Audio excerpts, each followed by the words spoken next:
Olá, terceira série, tudo bem, meninos? Turminha, hoje nós vamos falar a respeito de cidadania, conceito de cidadania no Brasil, e falaremos a respeito da expressão máxima da nossa cidadania, que é a nossa Carta Magna, que é a nossa Constituição, tá certo? Nessa nossa aula de Sociologia deste sábado. Então, vamos lá, vamos trabalhar um pouquinho, preste atenção. Quando a gente fala de cidadania, a primeira coisa que nos vem à cabeça é a questão dos direitos políticos.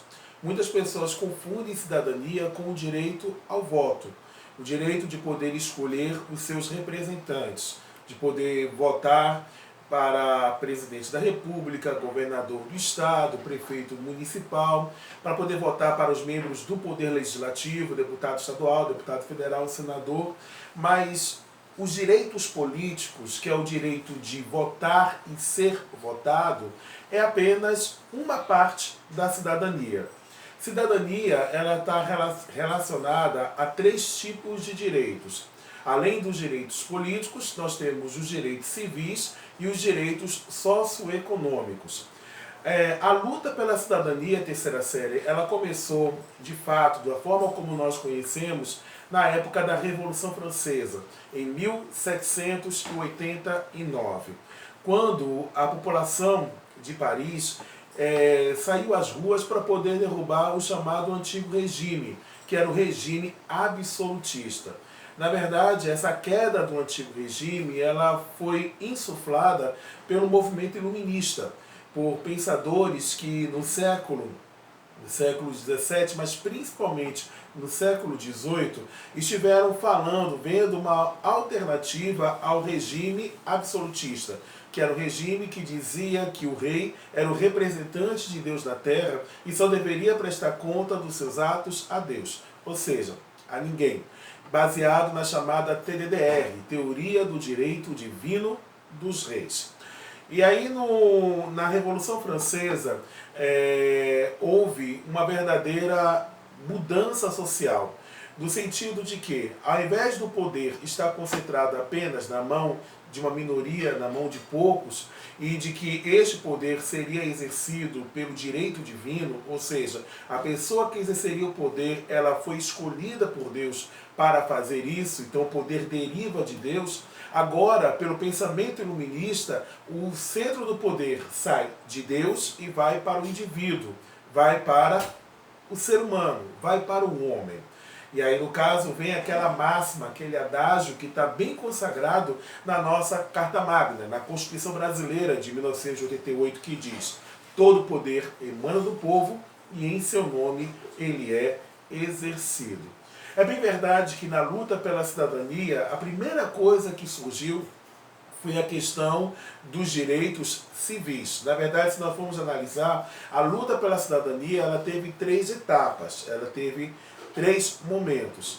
No primeiro momento da luta pela cidadania, o indivíduo ele correu atrás e buscou os seus chamados direitos civis. E aí você pergunta, que direitos civis são esses, professor? São os direitos que o indivíduo tem pelo fato de ser humano. Então, por exemplo, o direito de liberdade de expressão, de você poder emitir aquilo que você pensa, de você não ser tolhido em relação à oportunidade de se expressar, mesmo de que o seu pensamento não seja o pensamento da maioria, não seja o pensamento corrente, mas você tem o direito de poder externar, de expressar aquilo que você pensa, aquilo que está dentro de você. Durante séculos, diversos governos dos mais diversos países, dos mais diversos continentes, impediram de que as pessoas, de que as populações pudessem expressar livremente o seu pensamento. Então, por exemplo, na época, um pouco antes da Revolução Francesa, você só poderia chegar e dizer aquilo que era estabelecido pelo governo. Aí você fala assim, isso é um tipo de ditadura. Sim, de fato, não deixa de ser um tipo de ditadura. Tanto é que nos movimentos ditatoriais, uma das primeiras coisas que são retiradas é justamente o direito de liberdade de expressão. A liberdade de expressão, a liberdade de imprensa, que é a liberdade de informação, de você poder saber o que é que está acontecendo da forma mais clara, transparente e verdadeira possível, são as primeiras coisas que caem a partir do momento em que o regime totalitário, um regime ditatorial é instalado em uma sociedade. Então, o direito, a liberdade de expressão, o direito de ir e vir, o direito à informação são direitos civis. Logo depois houve a luta pelos direitos políticos, pelo direito de você poder participar ativamente do processo político do Estado, do processo político daquela sociedade. Vamos pensar um pouquinho. Durante muito tempo, apenas uma pequena parte da população tinha esses direitos políticos. Quando a gente estuda, por exemplo, a questão da Antiguidade Clássica, nós vamos ver, quando estudamos Grécia, Atenas, Esparta, vamos observar que apenas quem ficava no topo da pirâmide social é que tinham direitos políticos. No caso de Atenas, eram os eupátridas que tinham direitos políticos, chamados bem-nascidos. E no caso de Esparta, eram os esparciatas, os descendentes dos Dórios eram que tinham direitos políticos. Quando você pega Roma, você vai observar que no topo da pirâmide tinham os patrícios. Eram eles que tinham direitos políticos. Geralmente a classe dominante é que podia ditar as regras da sociedade, podia dizer o que as pessoas podiam ou não fazer. O direito de participar da vida política da nação. E agora surgiram diversos movimentos, desde a época do Iluminismo, passando pela Revolução Francesa, antes da Revolução Francesa, o processo de independência dos Estados Unidos e outros tipos de movimentos civis, eles passaram a reivindicar o direito ao voto. Porque o ato de votar, o ato de você poder chegar e escolher o seu representante é a expressão máxima dos chamados direitos políticos, que é o direito do sufrágio. Preste bem atenção à palavra, sufrágio, que significa direito ao voto. Aqui no Brasil mesmo, o direito ao voto, ele demorou bastante tempo para que pudesse atingir boa parte da população brasileira. Por exemplo, no período imperial, pela Constituição de 1824, só tinha direito ao voto as pessoas que tinham uma renda mínima de 100 mil contos de réis. É o chamado voto censitário. Então, no caso, só quem tinha essa renda, portanto, as pessoas mais ricas, é que podiam participar da vida política do país. Mas quando chega a República, com a primeira Constituição Republicana em 1891, o direito ao voto ele foi expandido, ele foi ampliado. Sai do voto censitário e vai para o voto universal. Mas não se engane com a expressão voto universal. Não significa que todas as pessoas passaram a ter o direito ao voto. Apenas um grupo passou a ter o direito ao voto. E que grupo era este? Apenas homens maiores de 21 anos e alfabetizados é que podiam votar. Mulheres não tinham direito ao voto, analfabetos não tinham direito ao voto, indígenas não tinham direito ao voto. As mulheres só adquiriram direito ao voto, só passaram a ter direitos políticos só através da Constituição de 1934. Na verdade, o voto feminino ele foi introduzido no país em 1932, mas ele foi reconhecido pela Constituição de 34. Aí, a partir de 34, as mulheres passaram a ter direito ao voto, mas mulheres alfabetizadas. Os analfabetos só passaram a ter direito ao voto pela Constituição atual, a Constituição de 5 de outubro de 1988. Agora, na nova Constituição, essa que está vigorando nos nossos dias, tem direito ao voto todos os brasileiros, natos ou naturalizados, maiores de 16 anos, maiores de 16 anos têm direito ao voto. Sendo que dos 16 aos 18 anos o voto ele é facultativo e ele se torna obrigatório a partir dos 18 anos. Mas, por exemplo, hoje em dia, o analfabeto ele tem o direito ao voto? Tem, mas ele não pode ser votado. Então, para poder ser candidato a qualquer cargo público, o brasileiro ele precisa ser alfabetizado. Isso é o direito político. E os direitos socioeconômicos que o senhor citou agora há pouco, quando falou a respeito de cidadania.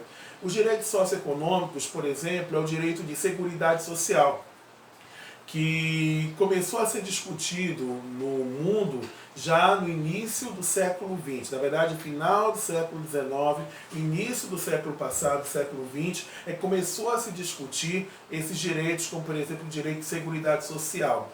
O chamado welfare state, o estado do bem-estar social, ele começou a ser implementado a partir dos anos 30, lá nos Estados Unidos, através do chamado New Deal, do novo acordo implementado pelo então presidente Franklin Delano Roosevelt, que a garantia, por exemplo, assegurava o direito à aposentadoria, assegurava o direito de que você pudesse participar do processo de negociação, sendo representado através das organizações sindicais. E isso é o que nós chamamos de direitos socioeconômicos. Então, recapitulando, a cidadania é um estado social que envolve 3 tipos de direitos: os direitos civis, os direitos políticos e os direitos socioeconômicos. Repetindo, direitos civis, direitos políticos e direitos socioeconômicos. E aí vocês podem perguntar assim, mas professor, o senhor falou que também abordaria a respeito das constituições. Qual é a importância das constituições para a sociedade brasileira? Bem, primeiramente nós temos que lembrar o conceito de Constituição. Constituição é a lei máxima de um país, é a lei maior, é a Carta Magna. É um documento que traz todas as diretrizes a respeito do que de como o Estado vai ser organizado, como será esse Estado, como a cidadania vai ser exercida nesse Estado, quais são os direitos e garantias fundamentais. Isso tudo é definido pela Constituição. O nosso país ele teve 8 constituições ao longo de quase 200 anos de vida independente. A nossa primeira Constituição é a Constituição de 1824, que foi a Constituição do Império. Essa Constituição ela foi imposta, ela foi outorgada pelo imperador Dom Pedro I.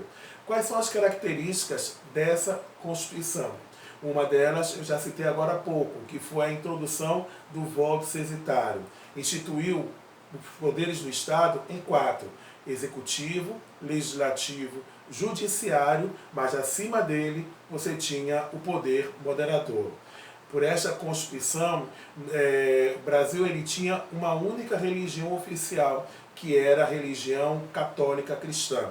Havia liberdade religiosa, sim, você podia professar a fé que você bem entendesse, mas você não poderia expressá-la livremente externamente, você só poderia fazer isso no seu foro íntimo. A única religião que estava autorizada a funcionar era a religião católica. Logo depois chegamos no período da República, que tivemos a Constituição de 1891, que garantiu o voto universal, mas aberto. Podiam votar todos os homens maiores de 21 anos que fossem alfabetizados. Criou o sistema de 3 poderes: executivo, legislativo, judiciário, e separou a Igreja do Estado. Depois tivemos a Constituição de 34, que criou, por exemplo, a Justiça do Trabalho e introduziu o voto feminino. Depois tivemos uma Constituição autoritária, que foi a de 1937, que restringiu diversos direitos da população. Em seguida tivemos a Constituição de 1946, que foi uma Constituição democrática, que restabeleceu a normalidade democrática em nosso país e que assegurou o voto secreto, a Constituição de 46. Na verdade, desde a Constituição de 34 foi assegurado o voto secreto no país. Em seguida tivemos a Constituição de 67, que já foi dentro do período do regime militar, que, por exemplo, determinou que as eleições para presidente seriam eleições indiretas. O povo não escolheria mais diretamente o presidente da República. Ele seria eleito através de um colégio eleitoral. Tivemos a emenda constitucional de 69, que praticamente foi uma Constituição, que endureceu mais ainda o regime. E temos a atual Constituição, que é de 1988. E essa Constituição, meninos, ela é considerada a Constituição cidadã. É ela que garante, por exemplo, de que o adolescente de 16, 17 anos tem direito ao voto. É esta Constituição que assegura que educação é direito de todos e dever do Estado. É essa Constituição que também fala que saúde é um direito de todos os brasileiros, que criou o SUS, o Sistema Único de Saúde, que está sendo tão importante neste momento que nós estamos vivendo de pandemia provocado pelo coronavírus, que gera essa doença chamada Covid-19. É a atual Constituição que assegura direitos a negros, a indígenas, aos diversos brasileiros, das mais diversas origens, para que possam exercer plenamente a sua cidadania. E essa Constituição ela é fruto de uma longa luta contra o regime ditatorial. Muitos brasileiros e brasileiras morreram para que eu e você pudéssemos ter a liberdade de expressar aquilo que está no nosso coração. Temos liberdade de poder escolher os nossos representantes de forma livre, para que possamos ser verdadeiramente um Estado democrático de direito. Meninos, com isso a gente encerra o capítulo que fala a respeito de cidadania e democracia. Na próxima aula nós estaremos realizando algumas atividades e vamos nos aprofundar um pouco mais a respeito da sociologia do século XX e século XXI. Até a próxima e um bom final de semana para vocês.